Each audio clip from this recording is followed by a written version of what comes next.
muitos milhões de anos que as árvores fazem parte do planeta. Muito antes do homem surgir à superfície da Terra, elas já cá estavam. E têm sido companheiras inseparáveis na caminhada da humanidade. Aliás, o homem, em muitos aspectos, sempre dependeu das árvores para a sua subsistência, para delas retirar a lenha com que se aquece.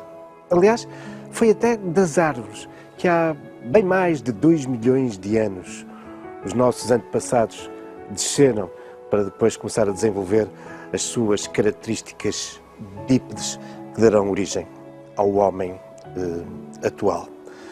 As árvores são, por isso, uma presença constante. Também nas cidades, e como não podia deixar de ser, no Porto. Aliás, este apego da cidade às árvores deu origem a importantes espaços onde elas estão presentes. Caso, por exemplo, dos jardins. Ainda nos inícios do século XIX surgia o primeiro jardim público da cidade, o Jardim de São Lázaro, mandado construir o rei Dom Pedro IV na sequência do cerco do Porto, durante esse período de 13 meses em que ele se viu cercado, juntamente com os seus homens, na cidade pelo seu irmão, durante a guerra entre os liberais e os absolutistas. Da resistência do Porto, desta vontade de querer compensar os seus habitantes, particularmente as mulheres, pelas dificuldades e tristezas que tinham passado, resultou esta vontade do monarca em as compensar, oferecendo-lhes um jardim, o primeiro jardim público da cidade, o Jardim de São Lázaro. Mas ainda nesse século XIX, em 1865, iria surgir outro importante espaço arborizado no Porto, outro dos seus grandes jardins, uma referência ao longo também de todo o século XX, os jardins do Palácio de Cristal, concebidos por um importante arquiteto paisagista, Emílio David, que veio de propósito para o Porto para dirigir e conceber os jardins do Palácio de Cristal.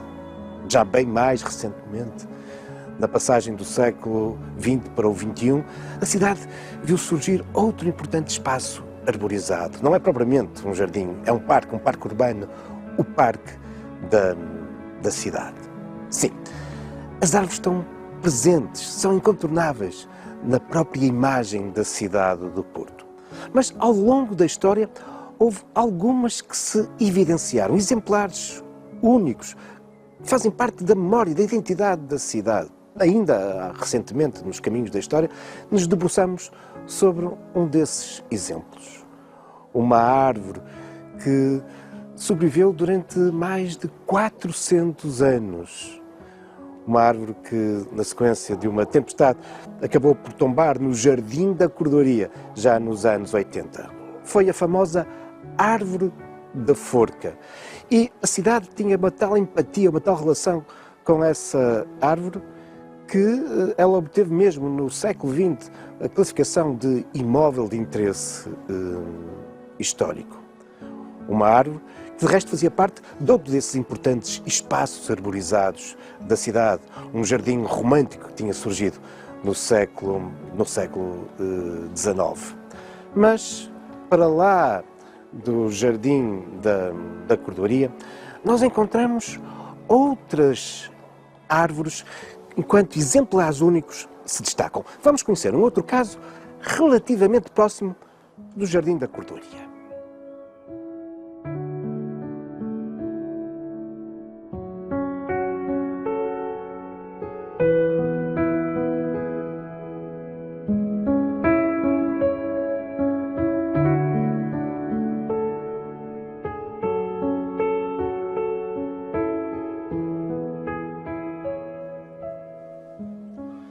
A ginkgo biloba é uma árvore resistente, antiquíssima. Já existia há 200 milhões de anos, em plena época dos dinossauros. E é exatamente uma ginkgo biloba, uma enorme ginkgo biloba, que é também uma das árvores mais conhecidas da cidade do Porto. Ou pelo menos deveria ser. Fica ali, logo na entrada do Jardim das Virtudes. O Jardim das Virtudes, que durante muitos anos, durante décadas, foi um horto. o principal horto da cidade do Porto, o Horto das Virtudes, fundado em 1844, o designado Pedro das Virtudes. Já na segunda metade do século XIX, esse horto será dirigido por esse arquiteto paisagista de que já há pouco referi, Emílio David, que tinha vindo em 1865 para conceber e dirigir os jardins do Palácio de Cristal, mas que depois vai se tornar o responsável pelo Horto das Virtudes.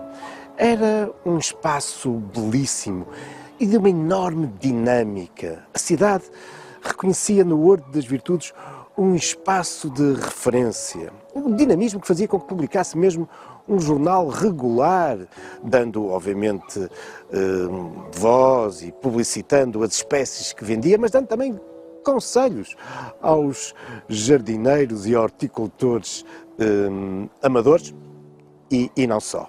Ora, terá sido logo nos inícios da criação do Horto das Virtudes que ali foi plantada uma ginkgo biloba. E por isso ela hoje tem uma enorme dimensão, uma árvore gigantesca. Como gigantesca é, como vos referia, a idade desta espécie e a sua resistência. Sim, vemos a resistência por ser um verdadeiro fóssil vivo, por existir há já tantos milhões de anos, mas, por exemplo, durante os bombardeamentos às cidades de Hiroshima e Nagasaki com as bombas atómicas, as ginkgo bilobas foram dos poucos seres vivos que resistiram naquele tempo à radiação. A ginkgo biloba, que de resto hoje tem uma série de aplicações farmacêuticas e medicinais. Mas, além da árvore da forca, para lá desta famosa ginkgo biloba, havia outras árvores na cidade que se destacavam enquanto exemplares únicos. Vamos dar agora um salto até à Avenida da Boa Vista.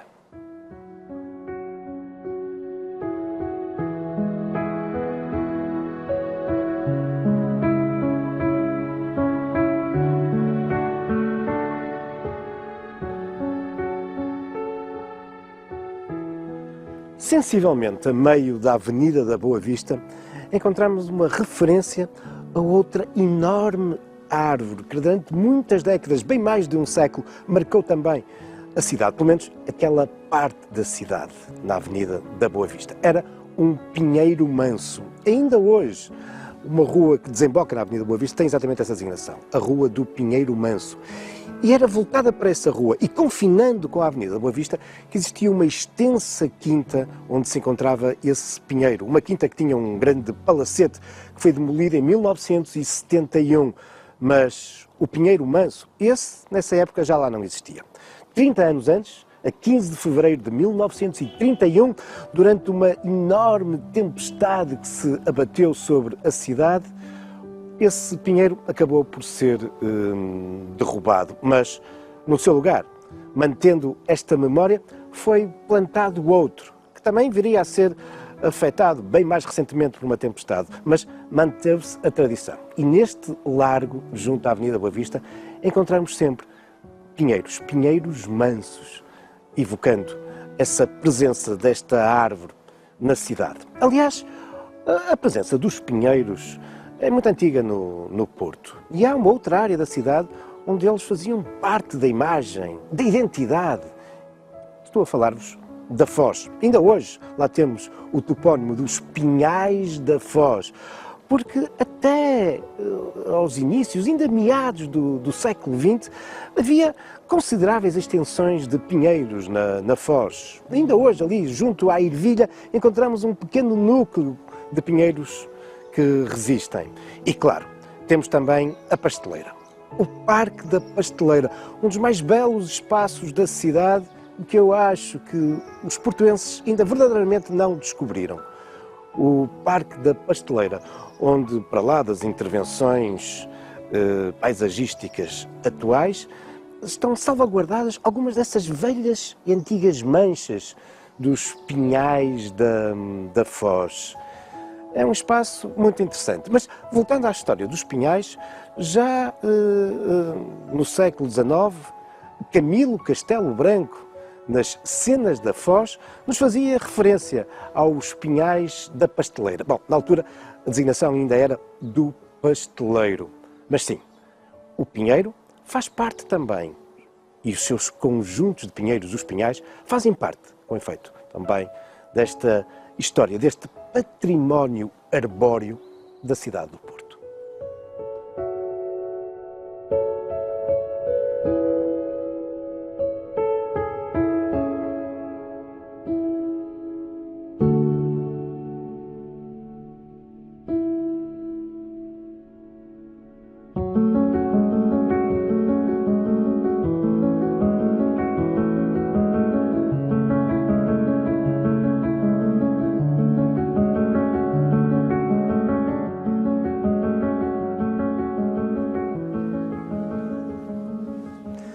Castanheiros.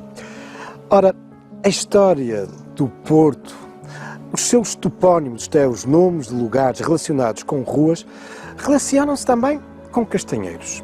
E aqui estamos a falar não de um exemplar, como era o caso da Árvore da Forca, como era o caso do Pinheiro Manso. Não, tal como nos Pinhais da Foz, estamos a falar de conjuntos de castanheiros. Isto a propósito do topónimo de uns lugares mais antigos da cidade do Porto, a Rua do Souto. Souto é, de facto, um bosque de castanheiros. A Rua do Souto, que é, de facto, das mais antigas da cidade. Temos referências documentais, já com esta indicação, este topónimo Souto, no século XIII. Na altura, era uma das mais extensas e importantes ruas do Porto. Ela começava, como hoje, ali naquele cruzamento entre a Rua Escura e a Rua da Banharia, e depois, nos nossos dias, prolonga-se até à Rua Mouzinho da Silveira. Mas durante séculos, ela não terminava na Rua Mouzinho da Silveira, até porque a Rua Mouzinho da Silveira não existia. Era um rio, era o Rio de Vila. E através de uma ponte, a Rua do Souto passava para a margem em frente.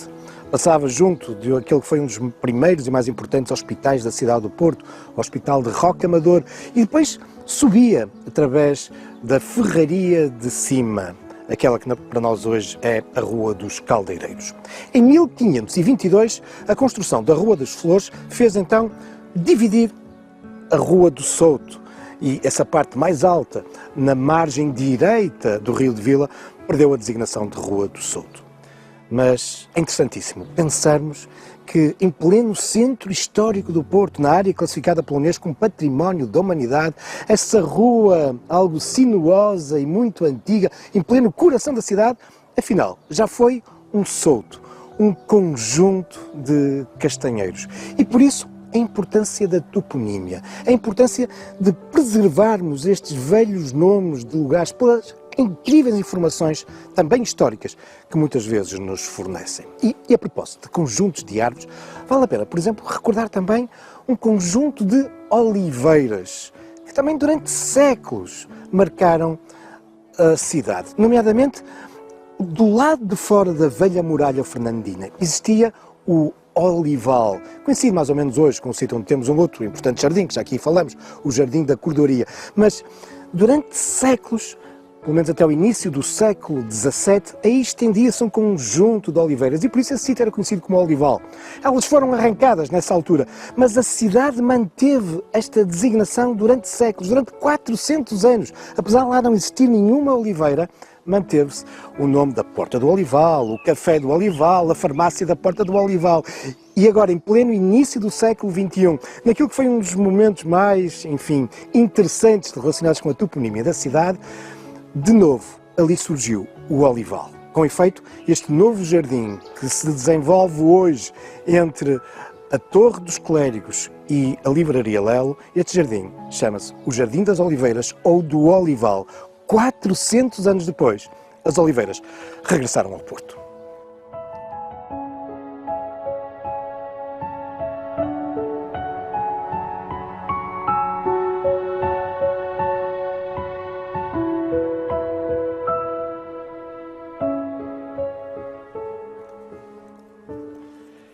Estas são folhas bem conhecidas. Afinal, as folhas de uma espécie de árvore muito comum no nosso país, os carvalhos. E, como não podia deixar de ser, a cidade do Porto foi também, durante muito tempo, caracterizado pela presença dos carvalhos, particularmente nos seus arredores. Aliás, ainda hoje temos alguns topónimos que nos recordam isso mesmo, o caso da Carvalhosa ou do Carvalhido.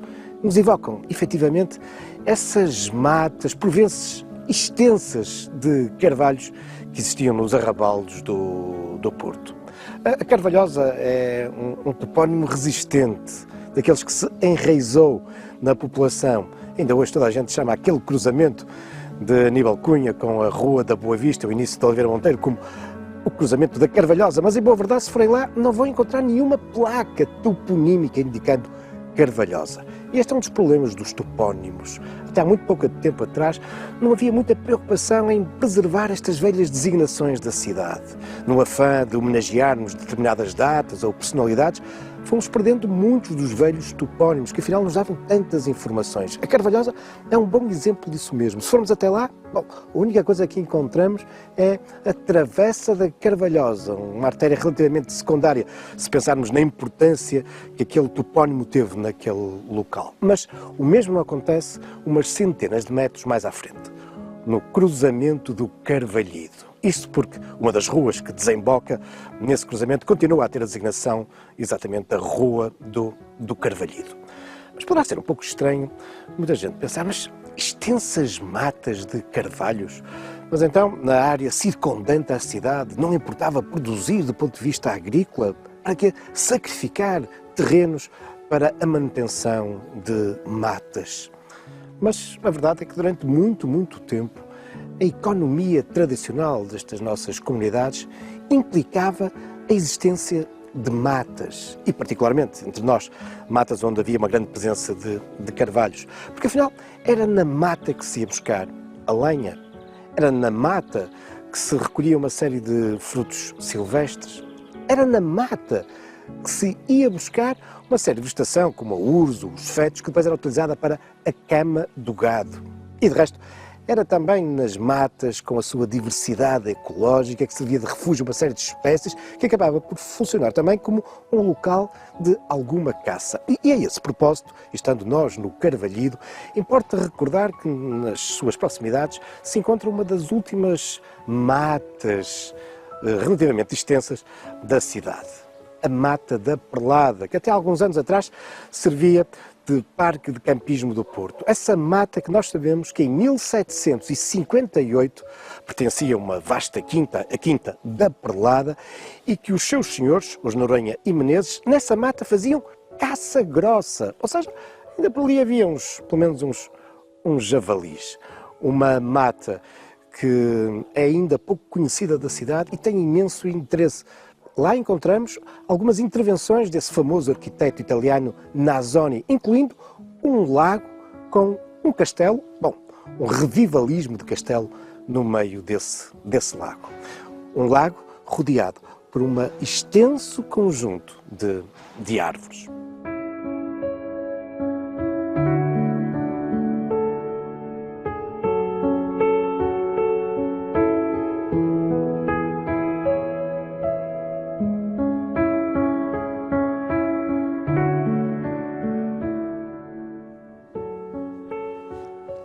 Também as árvores de fruto, como as pereiras, fazem parte dos nomes dos lugares da cidade do Porto. Há algumas bem interessantes, como a Rua das Laranjeiras na Foz do Douro. Mas, de facto, aquele que é um dos topónimos mais interessantes fica na freguesia de Ramalde. É o lugar, a praça, a rua de Pereiró. E Pereiró, com efeito, evoca-nos a presença dessas árvores de fruto, as pereiras.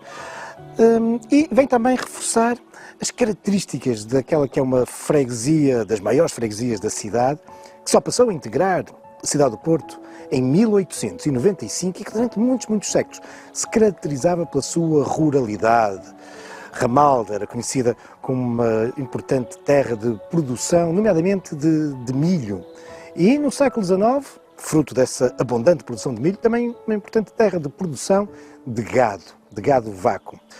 Mas é também Ramalde que vai ser palco, desde os finais do século XIX, de um profundo processo de industrialização, a chamada Zona Industrial do Porto, fica exatamente em Ramalde. E Preiró, esse lugar que este topónimo nos evoca, desta ruralidade, das árvores de fruto, Preiró vai ser uma das áreas que vai ficar marcada por este processo de industrialização. É ainda hoje, no designado Largo de Preiró, que nós encontramos uma antiquíssima, centenária instituição de origem operária, a Cooperativa de Produção Operária de Ramalde, popularmente designada apenas e só como a Cooperativa de Ramalde. É um vestígio associativo dessa dinâmica operária e industrial que a freguesia de Ramalde conheceu. E, curiosamente, associado a um nome de árvores, neste caso, árvores de fruto, as pereiras. Preiró.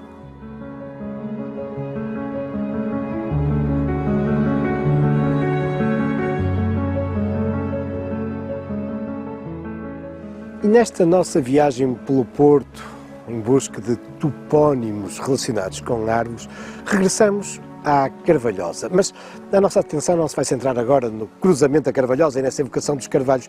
Vamos um pouco mais acima, subindo em direção ao antigo Campo de Santo Vídeo, que há também já muito tempo se converteu num jardim, o jardim da Praça da República. Mas antes, bem antes de lá chegarmos, encontramos do lado esquerdo uma pequena artéria, travessa da Figueiroa. E podemos pensar, ora, aí está mais uma evocação de uma árvore de fruto, porque se as pereiras dão origem a Pereiró, as figueiras, que são tão comuns na nossa região, em boa verdade em todo o país, bom, também dão origem a Figueiró e provavelmente a Figueiroa.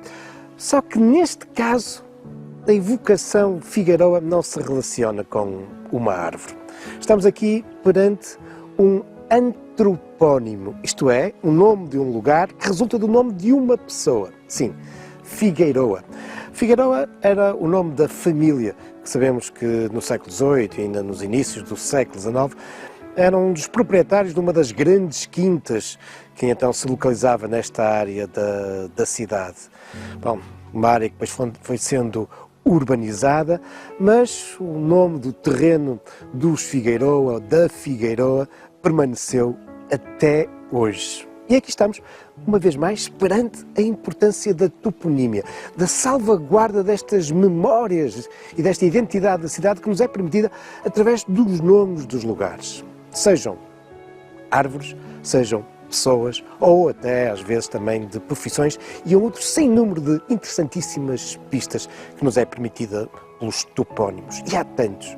Mas isso são já outros factos, também algumas lendas, futuros caminhos da história.